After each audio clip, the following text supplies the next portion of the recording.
I thought my husband just wanted to settle everything quickly and calmly when he insisted we sign our divorce papers at the notary's office instead of in court. I had no idea that in his mind, that cramped room with beige walls and humming fluorescent lights was supposed to become a stage where he would play the generous provider finally taking back what I had supposedly stolen.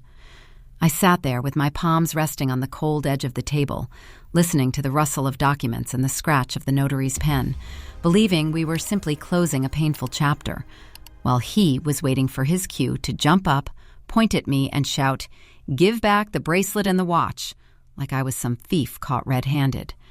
What he didn't know was that in my bag, between my passport and the property agreement, I was carrying something that would turn his little show into evidence.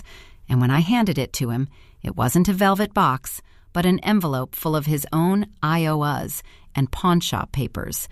And the room went so quiet you could hear the clock ticking above the door. My name is Anna. I'm 35, and until that day at the notary's office, I spent a long time pretending our marriage was just going through a difficult period, not slowly being carved into a neat legal betrayal. Mark and I had lived together for 10 years, and once we'd had the kind of life that looks ordinary but solid from the outside. A 2-room apartment with a shabby but beloved kitchen, Saturday grocery runs at the market, tired jokes about who forgot to turn off the iron this time. I worked as a purchasing manager for a small firm. He sold cars, coming home smelling like air freshener, cheap coffee, and cold showroom air. At night, we sat on the couch with tea and biscuits, his hand resting on my leg so casually it never occurred to me that one day a cold sheet of paper with the title Property Settlement Agreement would lie in that same spot. The bracelet and the watch came into my life in those rare years when things seemed to be looking up. I received a modest inheritance from my aunt, the woman who felt more like a real mother to me than any official relative ever did. She left me not only some money, but also what our family called its fragile heirloom, a thin gold bracelet with a tiny lock shaped like a leaf, and an old but restored men's wristwatch that had belonged to her father. I remember opening the little box in her empty apartment, where the air still smelled faintly of medicine, old paper, and varnished wood. The metal was cool and smooth under my fingers, the watch dial a milky white, its hands thin as eyelashes. Right then, I made myself a promise. Whatever happened to me in life, I would never give those things away just to keep someone else happy. Not because they were worth a fortune, but because they were the last thread tying me to the one person who taught me not to be ashamed of where I came from. When I told Mark about the inheritance, he did what any decent husband is supposed to do. He hugged me, celebrated, joked that now we'll be safe for a while. We sat together and talked it through, paying off part of the mortgage, putting some aside for emergencies, maybe investing a little. In the end, I insisted that part of the money stay in a separate account in my name. Not secret, just mine. He snorted, but agreed.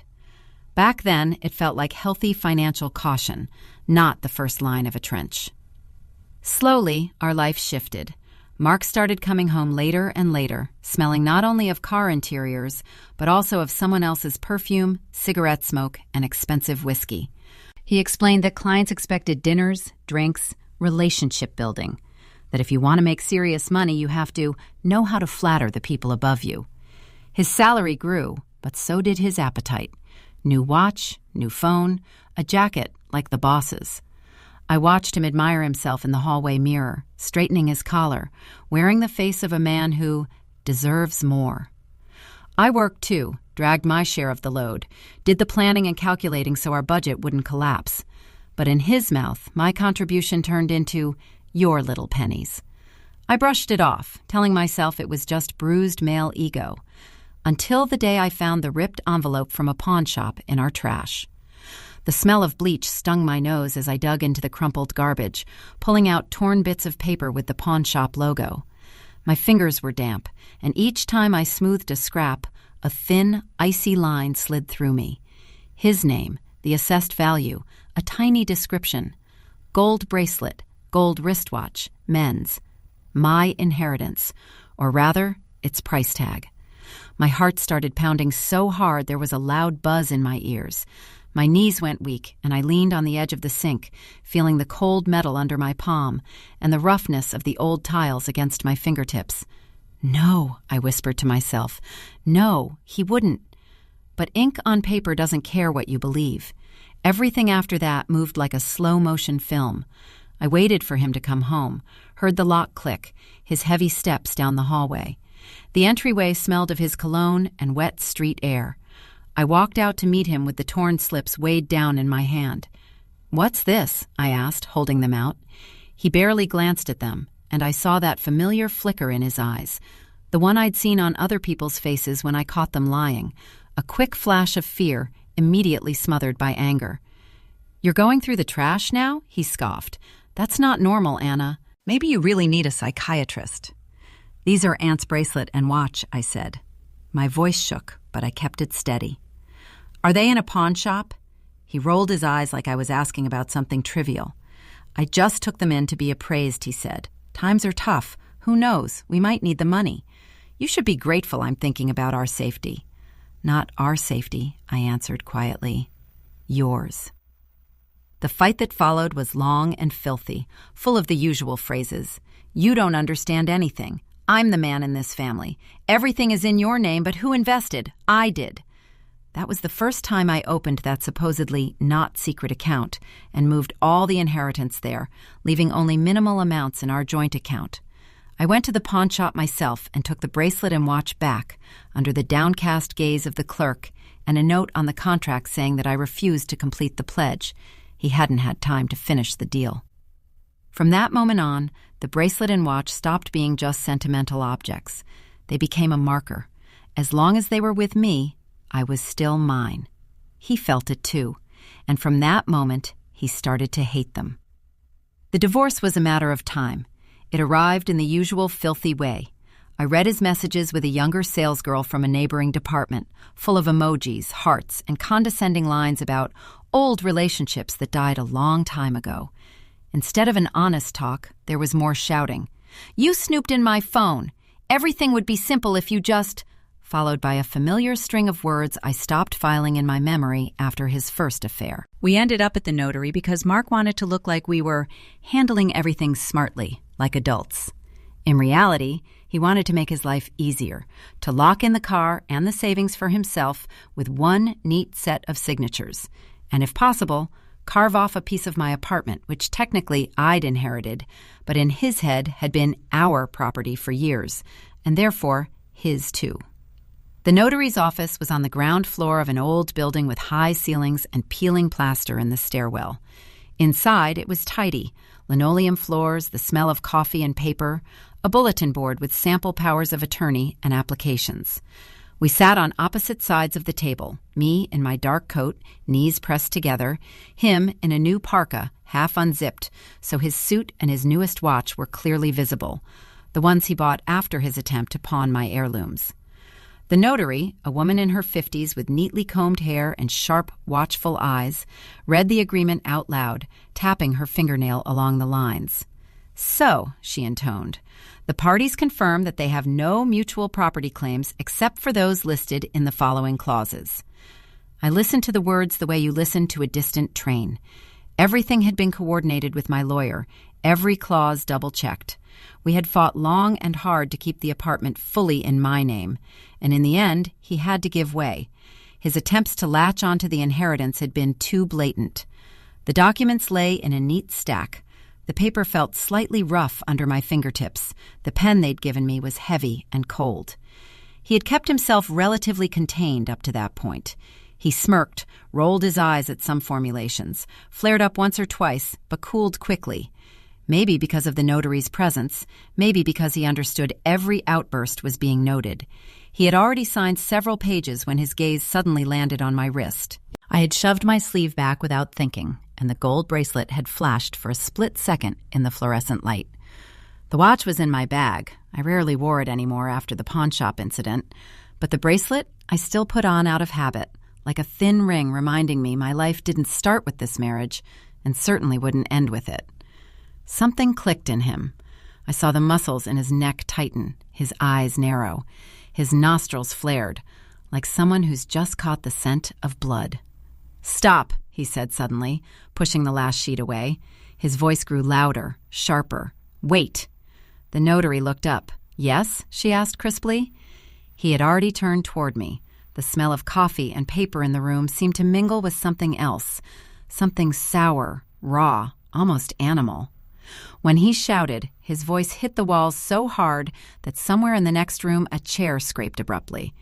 "Give back the bracelet and the watch," he yelled. "Right now, in front of everyone." My body reacted before my mind did. My chest clenched as if I'd been punched. For a heartbeat, I was back in our kitchen with the pawn slip in my hand, and humiliation lodged in my throat like a stone. My temples throbbed. My fingers went cold. A cowardly thought shot through me. Take it off, put it on the table, just make him stop. The same way I'd once given up my weekends, my plans, my small joys, just to keep the peace.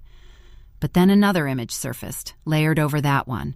My aunt's face in her tiny kitchen, smelling of stewed cabbage and mint, as she clasped the bracelet around my wrist and said, "It's yours. Don't let anyone make you prove you deserve it." And another, my late-night meetings with my lawyer, going line by line through every asset, every receipt, and the neat little papers currently resting in my bag.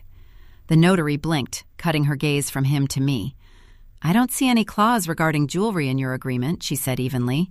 "We are dealing with real estate, a vehicle, and bank accounts." "They were bought with our joint money," he shouted, jumping up from his chair. The legs scraped against the linoleum with a harsh sound. "She's obligated to give them back. They were my gifts. I'm revoking them. That's my right." I almost laughed at "my right." I'd heard it so often. My right to come home when I want. My right to know your passwords. My right to decide who you see. Hearing him yell it over a bracelet he'd tried to pawn for quick cash was almost absurd. "Mark," I said quietly, "you really want to have this scene here?" "Of course I do," he practically spat. His cheeks were bright red. "Let them all see how you robbed me. Give back the bracelet and the watch. They're family symbols, and you're nobody to me now." He jabbed his finger at my bracelet as if pointing like that could strip me of my own past. The notary pushed the agreement aside and folded her hands on the desk. "I need you to calm down," she said, her tone firmer.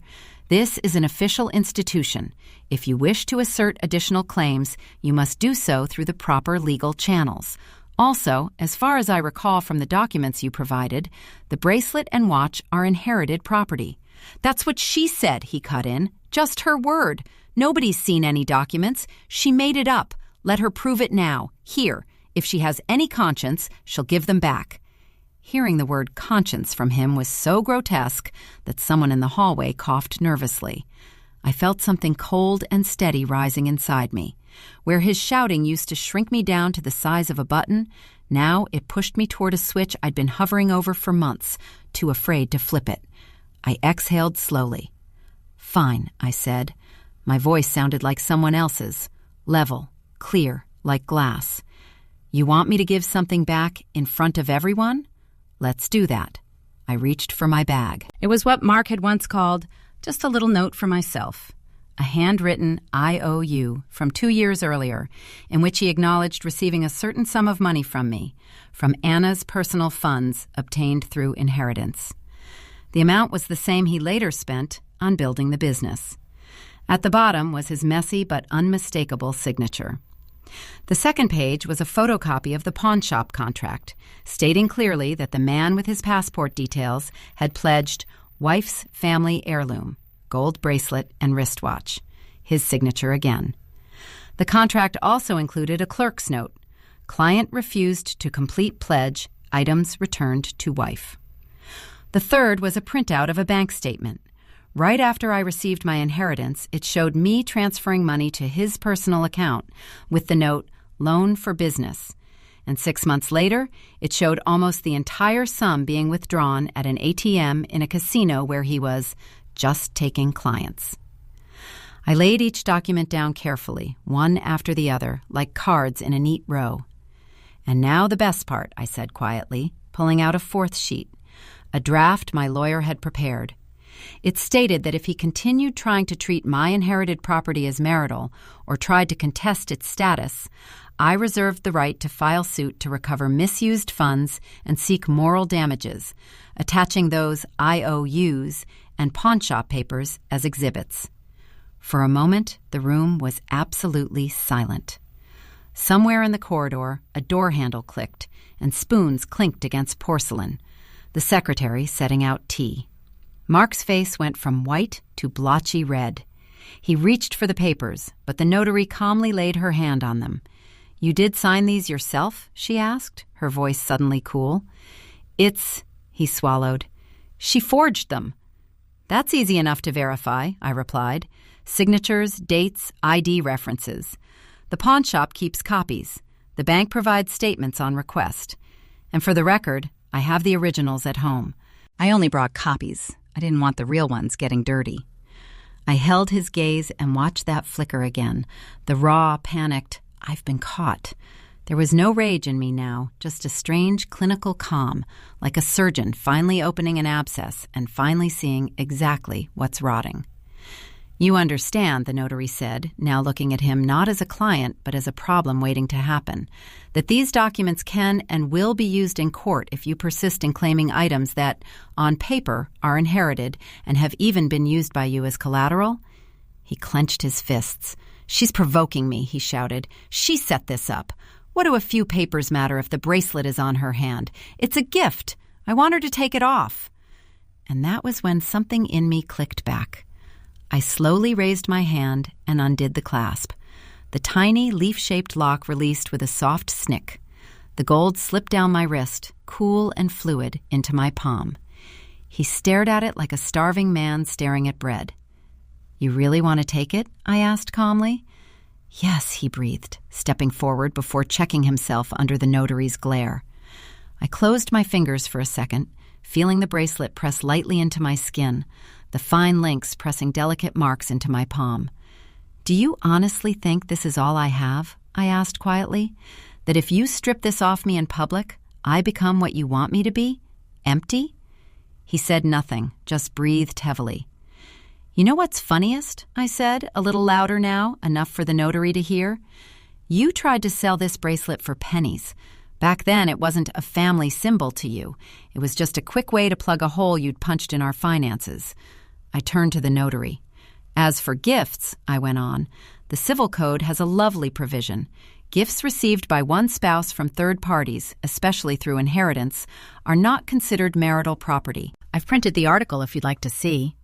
I pulled another sheet from the envelope, the statute highlighted in yellow. She glanced down, nodded. "Yes," she said, "that's correct. And given the documents we've just seen, which you apparently forgot about," she added with a pointed look at Mark, "you have no legal basis to demand these items back as yours." He opened his mouth again, but I cut in before I could lose my composure. "But you still want them, don't you?" I said. "Not in terms of law. In terms of habit. You need to take something off me in front of an audience to prove you still can." I tilted my head slightly. "All right, then. Listen carefully." I extended my hand and placed the bracelet in the very center of the table, precisely in the empty space between our documents, not closer to him or to me. "There it is," I said. The gold caught the light.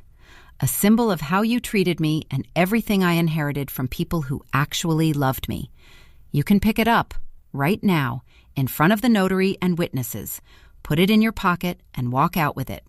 Just know that the moment you do, I'll be filing that claim for misuse of inherited funds, for attempted appropriation of inherited property, and, if you suddenly decide to claim that IOU is fake, for forgery.